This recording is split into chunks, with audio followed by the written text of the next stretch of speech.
Hi everyone, welcome back to a new episode of How to Login.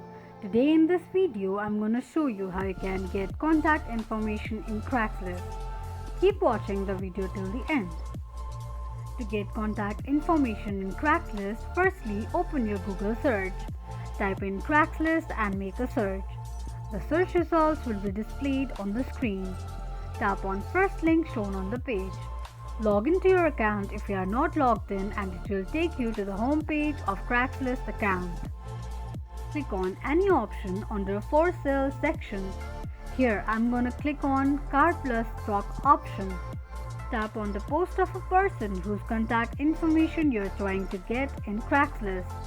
On the next page, scroll down and under Contact, you can see there is Show Contact Information option.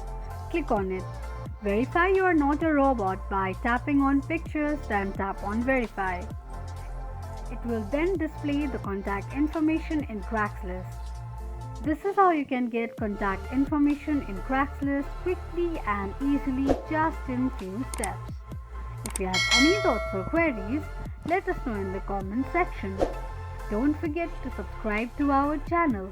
Also, press the notification bell icon so that YouTube will notify you whenever we post a new video. I hope this video was helpful to you. Thank you so much for watching.